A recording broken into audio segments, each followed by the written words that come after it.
আমার নাম ঐন্দ্রিলা ওঝা। আমি এখন বর্তমানে আমি ডিপ্লোমা করেছি Holy Family Recreation Nursing College থেকে। এরপরে ডিপ্লোমা পাশ করার পরে আমি পোস্ট বেসিক বিএসসি কমপ্লিট করি বারডেম নার্সিং কলেজ থেকে। আর বারডেম নার্সিং কলেজে পড়ার আগেই হচ্ছে কি আমি বাংলাদেশ মেডিকেল ইউনিভার্সিটিতে জয়েন করি, ওইটাই আমার প্রথম কর্মস্থল আর কি। তো 2022 সাল থেকে আমি হচ্ছে কি বাংলাদেশ মেডিকেল ইউনিভার্সিটিতে চাকরি শুরু করেছি, এখন পর্যন্ত ওখানে গেছি। আচ্ছা, আপনি এনক্লেক্স এই ওয়ার্ডটা প্রথম কখন, কোথায়, কিভাবে শুনছেন আপনি? আচ্ছা, এনক্লেক্স ওয়ার্ডটা এক্স্যাক্টলি শুনলাম মনে হয় আমার মোস্ট প্রবাবলি আমার ডিপ্লোমা শেষ হওয়ার পর থেকে আমি টার্মটার সাথে পরিচিত। আর টার্মটার সাথে পরিচিত হলো কি আমার হাজবেন্ডের মাধ্যমে, মানে ও আমাকে সাজেস্ট করতেছিল যে ট্রাই করে দেখতে পারো যে এরকম একটা পরীক্ষা, এটা বাইরে যাওয়ার জন্য দিতে হয়, করতে পারবা কিনা, বা বাইরে যাওয়ার জন্য তাহলে অনেকগুলি পাথওয়ে ওপেন হতে পারে আর কি। কিন্তু এটুকুই, এর চেয়ে বেশি কিছু না। তারপরে আমি গুগলে সার্চ দিয়ে দেখতাম তখন, কিন্তু ওরকম ইনফরমেশন আমি কালেক্ট করতে পারি নাই, হয়তো আমার সার্চ করার প্যাটার্নে বা কোথাও একটু ল্যাকিংস ছিল, যার জন্য আমি ফুল ডিটেইলস জানতে পারি নাই ওখান থেকে তখন। মানে এটা মোস্ট প্রবাবলি 2020-এর কথা, 20-21-এর দিকের কথা। তো পরে হচ্ছে কি এই যে বিএসসি করার পরে থেকে আমি যখন মেনলি খোঁজা শুরু করছি যে দেখি আসলে কোথায় কি পাওয়া যায় না পাওয়া যায়, তারপরে হলো কি আপনাদের সাথে আর কি মেনলি যোগাযোগ আমার। আচ্ছা, ভাইয়া কিভাবে জানলো যে এনক্লেক্স সম্পর্কে? উনি কি আমাদের প্রফেশনের কেউ? না, ও আমাদের প্রফেশনে না, ও মূলত হচ্ছে কি শেফ, কিন্তু ও দেশের বাইরে থাকে, তো সো ওই পরিপ্রেক্ষিতে হচ্ছে কি ওখানে তো অনেক ডাইভার্স কালচার। তো ওই ডাইভার্সিটির কারণে ওখানে অনেক মানুষের সাথে কথা বলতে বলতে অনেকের সাথে যোগাযোগ হয়। তো ওইভাবে করে হলো কি ও অনেক ইনফরমেশন গ্যাদার করতে পারে আর কি, মানে আচ্ছা। অনেক বিষয় সম্পর্কে। তো ওখান থেকেই আর কি নার্সিং সম্পর্কে ডিটেলস জানা। আচ্ছা, আপনি মানে পোস্ট বেসিক করার সময় আপনি হচ্ছে মানে এনক্লেক্স সম্পর্কে বিস্তারিত জানতে পারলেন, তখন কি আপনার সার্চের প্যাটার্ন কি চেঞ্জ হয়ে গেছিল নাকি কিভাবে কি তখন? হ্যাঁ, আচ্ছা বলতে গেলে মানে পোস্ট বেসিক করার শেষের দিকে আর কি, মানে আমার 24-এ পোস্ট বেসিক শেষ হয়। তো এরপরে তো আমার কাজ নাই হিসাবে, পড়াশোনাও শেষ একটা ফেজ পর্যন্ত। তা এখন কি করব ওরকম করতে গিয়ে পরে ইউটিউব দেখতাম, ফেসবুকেও খুঁজতাম, অনেক খুঁজে খুঁজে তারপরে হচ্ছে কি ইউটিউবে একটা চ্যানেল থেকে আপনাদের যে এক্সাক্ট যে পেজটা, ওই পেজের একটা আমি হচ্ছে কি ইনফরমেশন পাই। তো ওই ইউটিউবের আপুটার নাম হচ্ছে মোস্ট প্রবাবলি চৈতি, আমার পুরো নামটা এক্স্যাক্টলি মনে নাই এখন। তো আমি ইউটিউব স্ক্রল করতেছিলাম যে বাংলাদেশে কেউ আর কি এইসব ক্ষেত্রে কোনো ভিডিও দেয় কিনা সেটা দেখার জন্য, কারণ ইন্ডিয়া বা অন্যান্য কান্ট্রি তো অনেক থাকে, বাট বাংলাদেশের চাচ্ছিলাম আমি। পরে ওই আপুর ভিডিও দেখে ওখানে হচ্ছে কি আমি দেখলাম যে আপুর ইউটিউবের মধ্যে আপনাদের পেজের কথা উল্লেখ করা। তো ওখান থেকে আমি আপনাদের ফেসবুকে গিয়ে, আমি কিন্তু অনেকবার ফেসবুকে এমনি সার্চ দিয়েছিলাম, কিন্তু কখন আপনাদের পেজ আমি খুঁজে পাই নাই কেন জানি না। বাট ওইখান থেকে স্পেসিফিক্যালি নামটা পেয়ে তারপরে আমি ফেসবুকে সার্চ দিয়ে পরে আপনাদের পেজ সম্পর্কে বা আপনাদের সম্পর্কে জানলাম। এরপরে হলো কি আপনাদের সাথে যোগাযোগ করে তারপরে কোর্সে এনরোল করা। আচ্ছা, এনক্লেক্স সম্পর্কে বিস্তারিত জানলেন এবং ইন দ্য মিন টাইম আপনার হচ্ছে পোস্ট বেসিকও শেষ, আপনার একটা স্টেবল মানে মানে স্বায়ত্তশাসিত জব আছে। এখন আপনি কেন আবার পড়াশোনা করার জন্য উদ্বুদ্ধ হলেন? মানে এটার পিছনে মোটিভেশনটা কি ছিল আপনার?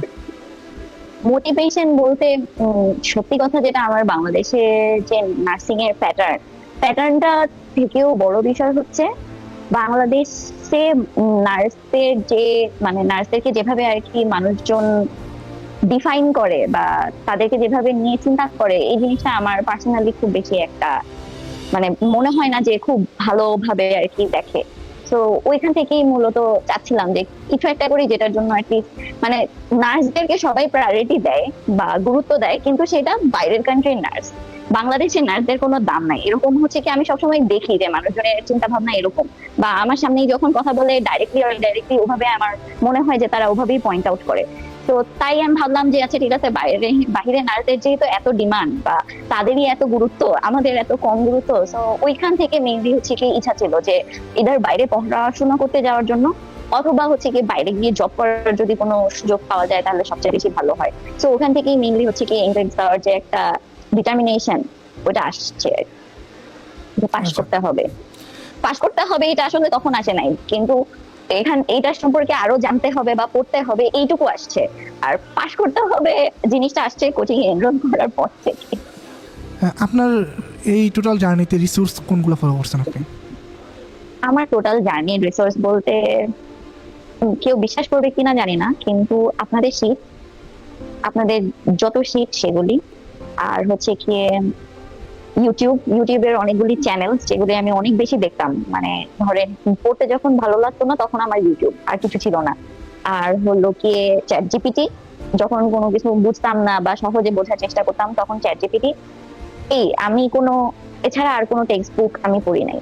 হ্যাঁ, আমার সিম্পল নার্সিং এর বই এখন পর্যন্ত কেনা নাই, আর আমার সন্ডার্স এর বই এখন পর্যন্ত ধুলায় ভর্তি, মানে আমি এটা খুলেও দেখি নাই। মানে আপনি কোন কোন মানে ইউটিউব চ্যানেলগুলো বেশি ফলো করতেন? আচ্ছা, ইউটিউব চ্যানেলের মধ্যে আমি দেখতাম হচ্ছে কি রেজিস্টার্ড নার্স আরএন তারা, তারা নামের একজন আরএন আছে, ওনার ভিডিও আমি অনেক দেখতাম। অনেক ভিডিওগুলো অনেক বড়, বাট আমার কাছে মনে হতো ওগুলো অনেক বেশি ইনফরমেটিভ, আমার জন্য অনেক উপকারী। তো আমি ওগুলি অনেক দেখতাম ওনার ভিডিও। তারপরে হচ্ছে কি মার্ক ক্লিনিকের হচ্ছে ডক্টর শ্যারনের অনেক ছোট ছোট ভিডিও, ওগুলি আমি অনেক দেখতাম। আর হচ্ছে কি সিম্পল নার্সিং এর যে শর্ট ভিডিওস গুলি, ওইগুলি, এই তিনটা চ্যানেল আমি অনেক বেশি ফলো করছি আমার পুরো জার্নির মধ্যে। ওকে, তার মানে আপনার রেজিস্টার্ড নার্স আরএন, ডক্টর শ্যারনের আর সিম্পল নার্সিং যে চ্যানেলটা আছে সেটার ভিডিও হ্যাঁ, এই তিনটা মেইনলি আমি অনেক বেশি দেখতাম। আচ্ছা, আপনার পরীক্ষায় প্রশ্ন কোন কোন টপিক থেকে আসছে, যেগুলো মনে আছে এগুলো মানে শেয়ার করতে পারেন? ভাইয়া সত্যি কথা বলতে আমার পরীক্ষার টপিক এক্স্যাক্টলি কোথা থেকে আসছে আমার আমার মনে নাই। মানে আমি পরীক্ষার সময় এত বেশি স্ট্রেসড আউট ছিলাম মানে প্রশ্ন দেখে, যে আমি একটা প্রশ্ন চলে যাওয়ার পরে ওইটা নিয়ে আমি আর পরে ভাবতে পারি নাই। আচ্ছা, এই যে আপনি বললেন যে আপনি অনেক স্ট্রেসে ছিলেন পরীক্ষার হলে, এই স্ট্রেসটা কেন আসলো এবং এটা আপনি এটা কিভাবে ডিল করছেন আপনি? আচ্ছা, পরীক্ষার আগের দিন থেকে আমি অনেক রিল্যাক্স ছিলাম, যে আচ্ছা ঠিক আছে পরীক্ষা দিতে যাব, আমার কোনো প্রেশার কাজ করতেছিল না। মানে সাইকোলজিক্যালি আমি অনেক স্টেবল স্টেটে ছিলাম। আমার কেন জানি মনে ছিল প্রশ্ন আমি পারবো, প্রশ্ন সহজ হবে, এরকম একটা টেন্ডেন্সি আমার মধ্যে ছিল, কেন আমি জানি না। এরপরে যখন আমি পরীক্ষার দিন সকালবেলা পরীক্ষা দিতে অনেক আর্লি যাই, তো আমার 8টায় টাইম ছিল, আমি 7:30টার মধ্যে মোস্ট প্রবাবলি আমার পরীক্ষা শুরু করে দিতে পারি। মানে আগে চলে যাই দেখে তারা আমাকে আগে বলে চলে যাওয়ার জন্য পরীক্ষা দিতে। তো পরীক্ষা দেওয়ার পরে মানে আমি যখন প্রথম প্রশ্নটা শুরু করি, প্রশ্নটা দেখে মনে হচ্ছিল যে এরকম প্রশ্ন আমি কখনো আগে সলভ করি নাই এতদিন। তারপরেও আমি আর কি ঠান্ডা মাথায় প্রথম প্রশ্নটা দিই, কারণ আমার মাথায় ছিল যে আপনারা সবাই সাজেস্ট করছিলেন যে প্রথম 20 থেকে 25টা প্রশ্ন অনেক বেশি ইম্পর্টেন্ট, এটার উপর বেস করে হচ্ছে কি আমার পরের কোয়েশ্চেন আসবে, তো এগুলো যেন ঠান্ডা মাথায় দিতে পারি। তো এইভাবে করে আমি প্রথম দিকে প্রশ্ন যে কয়টাই দিই, আস্তে আস্তে মনে হয় যে সবগুলি তো আমার কাছে কঠিন। কোনোটাই আমি আর কি খুব বেশি কনফিডেন্ট পাচ্ছিলাম না অ্যান্সার করার সময়, যে হ্যাঁ এটার অ্যান্সার এটাই হবে, এরকম আমার মনে হচ্ছিল না। বাট আমি এক্সপেক্ট করে যেটা দিচ্ছিলাম মনে হচ্ছিল যে এটা ছাড়া অন্যগুলি হওয়ার পসিবিলিটি একটু কম, এভাবে করে আর কি দিচ্ছি। পরে 22 নাম্বার প্রশ্নে যখন আমি যাই, 22 নাম্বার প্রশ্নটা দেখে আমি লিটারালি মনিটরের দিকে তাকানোর সাথে সাথে আমি মানে চিন্তা করতেছি যে এতদিনের যে পড়াশোনা করলাম, এত সাবস্ক্রিপশন নিয়ে এত কোয়েশ্চেন প্র্যাকটিস করলাম, এত শীট করলাম, এগুলো পরে কি লাভ হইলাম, আর এগুলি কি প্রশ্ন আসতেছে, এগুলো তো আর কোনো বইয়ে কখনো আসার কোনো সুযোগ নাই। লিটারালি আমি 22 নাম্বার প্রশ্নের দিকে তাকাই, আর এটাই আমার মাথায় আর কি ঘুরতেছে, তখন আমার প্রশ্নের অ্যান্সার কি হবে এটা ঘুরতেছিল না। তো যাই হোক, তারপরেও আমি ভাবলাম আচ্ছা পরীক্ষা শেষ করি, এখন এগুলি চিন্তা করে লাভ নাই। তো এরপরে আমি পরীক্ষা দিতে থাকি। আমি জানি না কোনটার অ্যান্সার কি হবে, কোনোটা হয়তো প্রায়োরিটি কোয়েশ্চেন যে কয়টা ছিল সে কয়টা আমি মোটামুটি একটু কনফিডেন্টলি দিতে পারতাম যে হ্যাঁ এটাই হতে পারে, কিন্তু এমনি যে কোয়েশ্চেন গুলি ছিল অন্য নর্মাল কোয়েশ্চেন গুলি, সেগুলো আর কি খুব বেশি 100% গ্যারান্টি দিয়ে আমি নেক্সটে যেতে পারছিলাম না। তো এরপরে আমার হচ্ছে মনে হয় 65 ও 66 নাম্বার কোয়েশ্চেন আমার 2 ঘন্টার ব্রেক আসে। তো 2 ঘন্টার ব্রেক যখন আসে আমি তখন ব্রেকে চলে যাই। ব্রেকে গিয়ে আমি খালি এটাই আশা করতেছিলাম, মানে ওভাবে মেন্টালি প্রিপেয়ার হয়ে আসছিলাম পরীক্ষার জন্য, যে এখন আমার আগামী যতটুকু সময়, ওই সময়ের মধ্যে আমার 150 কোয়েশ্চেন শেষ করতে হবে। মানে ওইটাই মানসিক ভাবে আর কি প্রিপারেশন নিয়ে আমি ব্রেকটা থেকে এসে বসলাম আবার, যে এখন যতটুকু সময় এর মধ্যে আমাকে একটু ফাস্ট যাওয়া লাগবে, কারণ আমি যদি ফাস্ট না যাই আমি একদম লাস্ট কোয়েশ্চেন পর্যন্ত শেষ করতে পারবো না হয়তো টাইমে। তো এইভাবে করে আমি কোয়েশ্চেন করা শুরু করি। তারপরে দেখি হুট করে আমার মনিটর শাটডাউন হয়। আমি যখন কত নম্বর কোশ্চেন আপনার?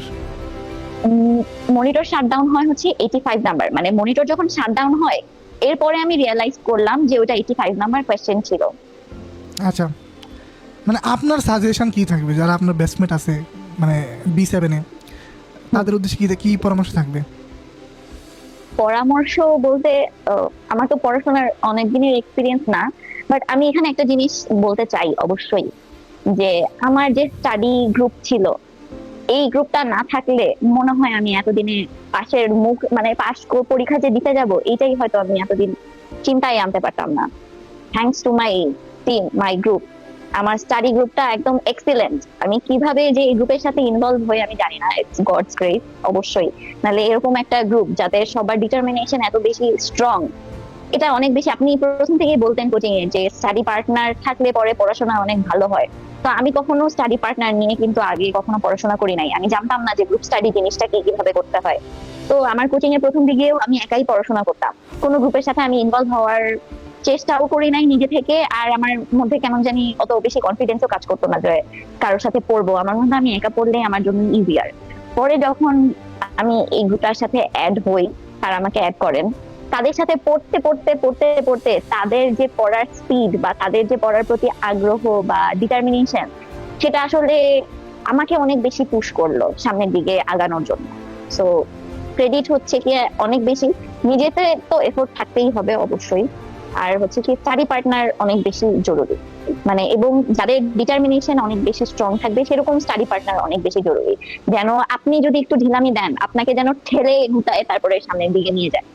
এটা না থাকলে আসলে এত বড় জার্নিটা শেষ পর্যন্ত আসাটা অনেক বেশি ডিফিকাল্ট, এটা একদম সত্যি কথা। মানে একা একা এত বেশি উইল পাওয়ার ধরে রাখা আসলে যায় না, অনেক মেন্টাল ব্রেকডাউন আসে, অনেক মানে নিজেদের পার্সোনাল লাইফেরও তো অনেক স্ট্রাগলস চলেই আসে। তো এই জন্য আমি অনেক গ্রেটফুল। আচ্ছা, এনক্লেক্স পাস তো করে গেলেন, এখন নলেজের ব্যাপ্তিটা কতটুকু পরিবর্তন হয়েছে আপনার? একদম 360 ডিগ্রি। একটু যদি মানে বিস্তারিত বলতেন আর কি। মানে আমরা যখন ধরেন আমি যখন ডিপ্লোমা পড়লাম বা যখন পোস্ট গ্রাজুয়েট বিএসসি করলাম, তখন যে আমাদের মানে বাংলাদেশের যে পড়ার ধারাবাহিকতাটা, ওইটার সাথে আসলে ইংলিশের পড়ার যে প্যাটার্ন, ওটা কোনোভাবেই মিলে না। ডিগ্রি সেম, কিন্তু আমরা যেভাবে পড়ি বা আমাদের পরীক্ষার পড়ার প্রশ্ন যেরকম হয়, সেটার সাথে ইংলিশের পড়ার কোনো মিল নাই। আমরা পড়তাম হচ্ছে কি ডেফিনেশন, মানে কোনো একটা ডিজিজের ডেফিনেশন, ওটার যদি কোনো টাইপ বা সাবটাইপ থাকে, সাইন সিমটমটা অত বেশি ফোকাস করতাম না, ম্যানেজমেন্টকে অনেক বেশি ফোকাস করা হতো যে এটার ট্রিটমেন্ট প্ল্যান বা প্ল্যান অফ কেয়ার কিরকম হবে, যেগুলি দিয়ে আমরা 10 মার্কের কোয়েশ্চেনের অ্যান্সার করতে পারবো। তো ওইটা ছিল আমাদের মানে আমাদের ডিপ্লোমা বা পোস্ট বেসিক বেসিক বড় কোয়েশ্চেন গুলো অ্যান্সার করার আগে একটা টেকনিক। তো আমরা খালি অতটুকুতেই ফোকাস করতাম যে বড় প্রশ্নের উত্তরগুলি কিভাবে দিতে হবে বা এরকম।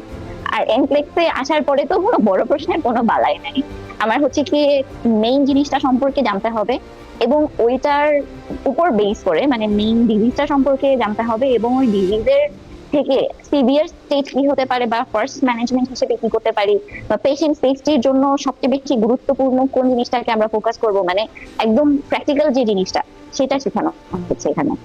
এই পরীক্ষায় আর কি জাজ করা হয় ওই বেসিসে। সো একদমই সেম না আমার কাছে মনে হয় যেটা।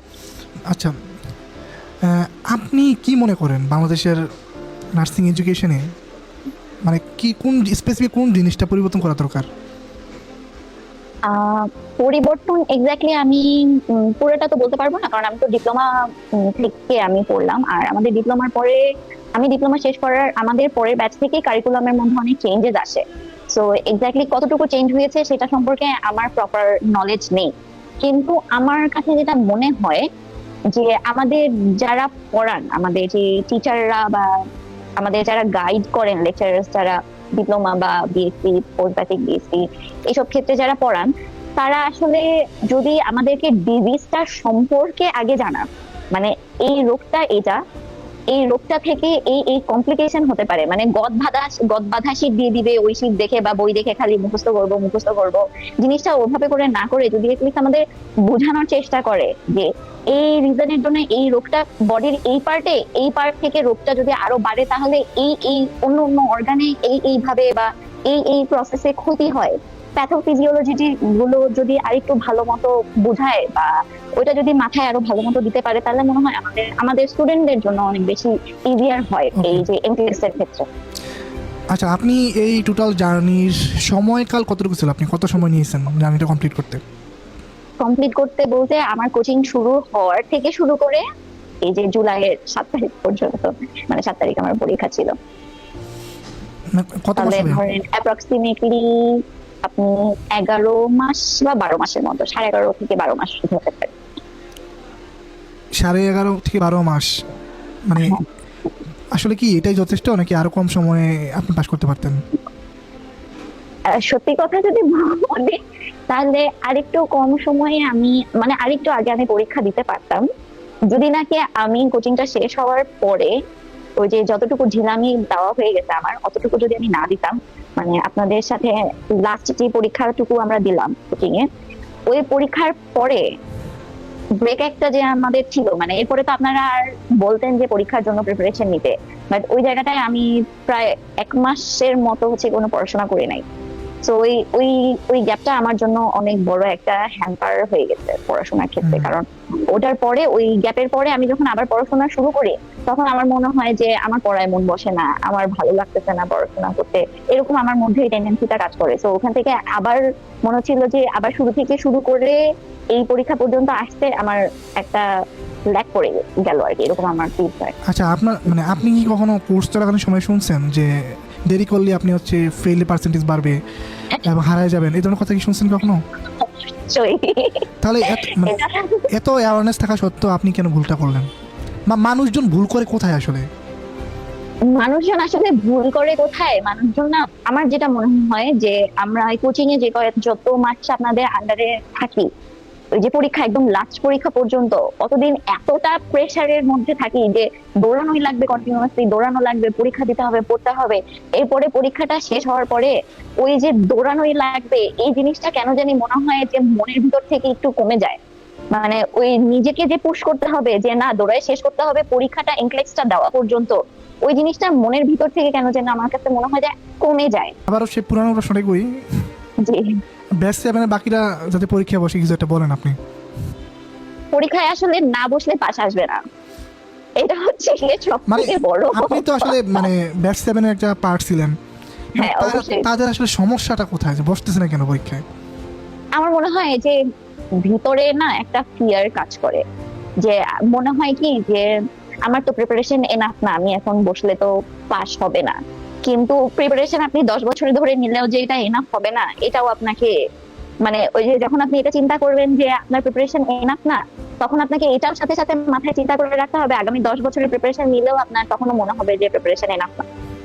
এটা হচ্ছে কি একদম তিক্ত একটা সত্য, যে প্রিপারেশন কখনোই এনাফ থাকবে না, কিন্তু আপনার একটা ডিটারমিনেশন থাকতে হবে। এবং আপনার বেসিক পড়াশোনাটা কোচিং শেষ হওয়ার পরে আপনি কোনো একটা সাবস্ক্রিপশন নিয়ে প্র্যাকটিসের কোনো, মানে সেকেন্ড কোনো অপশন নাই। আপনি যত বেশি প্র্যাকটিস করবেন তত ডিফিকাল্ট কোয়েশ্চেন এলিমিনেট করার সুযোগ পাবেন। লাইক আমি আমার পরীক্ষা দিয়ে আমার মনে হচ্ছে যে আমি এতদিনে পড়ে আমার কোনো লাভ হয় নাই, কিন্তু আলটিমেটলি লাভ ছিল, যেটা আমি তখন বুঝতে পারি নাই, আমার পরীক্ষার পরে রেজাল্ট পাওয়ার পরে আমি বুঝতে পারছি। আর কোয়েশ্চেন প্র্যাকটিসের কোনো সাবস্টিটিউট নাই, আপনি যত বেশি প্র্যাকটিস করবেন কোয়েশ্চেন, তত আপনি বুঝতে পারবেন যে হচ্ছে কি আপনি বাদ দিতে পারছেন কিনা। তো যত বেশি এলিমিনেট করে করে আপনি কঠিন প্রশ্নগুলা কারেক্ট করবেন, তত হচ্ছে কি আপনার মধ্যে একটা কনফিডেন্স বাড়বে। আচ্ছা আর আপা, ধরেন আজকে কেউ একজন বললো যে আমি পরীক্ষায় বসবো, এই বলার পর থেকে তার কত মাস মানে কতদিন সময় লাগতে পারে এক্স্যাক্টলি পরীক্ষা বসতে?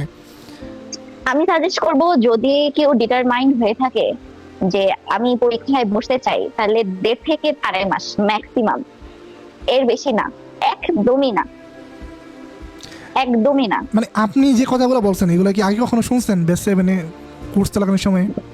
এই যে আমার পার্টনার, চারিপাশে যারা ছিল তারাই তো প্রত্যেকে, আসান ভাই তো মনে হয় প্রত্যেক দিন আমাকে খোঁচায় যে আপনি পরীক্ষা দিতে বসেন না কেন, আপনি ডেট নিচ্ছেন না কেন, এরকম আর কি বলতো। তো ওই যে আমি যে ঢিলামি দিচ্ছি, আমার মনে হতো যে এনাফ না, আমার প্রিপারেশন এনাফ না। এই পেন জিনিসটা আমি মানে আমার সাথে হলো দেখেই আমি বললাম যে এনাফ কখনোই মনে হবে না। প্রিপারেশন আপনি 10 বছর, আপনি ভালো একটা কথা বলছেন যে আপনি প্রিপারেশন নিতেই থাকবেন, এটা আসলে শেষ হবে না, আপনি একদিকে নিবেন আরেকদিকে ভুলবেন। তা হ্যাঁ। মানে আপনার সবসময় সফলতা সাহসীদের পক্ষে থাকে, আপনাকে সাহস নিয়ে বসতে হবে।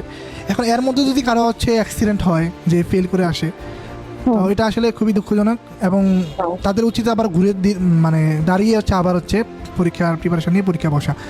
ইনফ্যাক্ট এখন হচ্ছে আমাদের ভারতের ভিসাটা চালু হয়ে গেছে। হ্যাঁ হ্যাঁ, এখন আমরা চাইলে মানে একটু অল্প খরচে পরীক্ষা দিয়ে আসতে পারবো, মানে আগের তুলনায় খরচটা একটু কমবে আর কি। হুম। ধন্যবাদ আপা। আমাদের আপনাদেরকে অনেক বেশি থ্যাংক ইউ ভাইয়া, কারণ হচ্ছে কি আপনাদের যে আপনারা তো আসলে প্রথম থেকেই বলে যে এটা করা যাবে না, এটা করতে হবে, মানে লিটারালি যেগুলি হয়ে আসছে, আমি যেগুলি বলতেছি এটা কিন্তু আপনাদের কাছ থেকে শোনা কথাই আমি বলি আলটিমেটলি, যে পরীক্ষায় তাড়াতাড়ি বসতে হবে, এটা তো একদম প্রথম থেকেই আপনারা বলে আসছেন, কিন্তু ওই যে নিজেদের যে একটা ফোর্স, ওইটাই কেন জানি আলটিমেটলি থাকে না শেষ পর্যন্ত। So thanks to you. আপনাকে অসংখ্য ধন্যবাদ। এটা আসলে রিয়েলাইজ যখন করে তখন হচ্ছে হয় ফেল করে না পাস করে।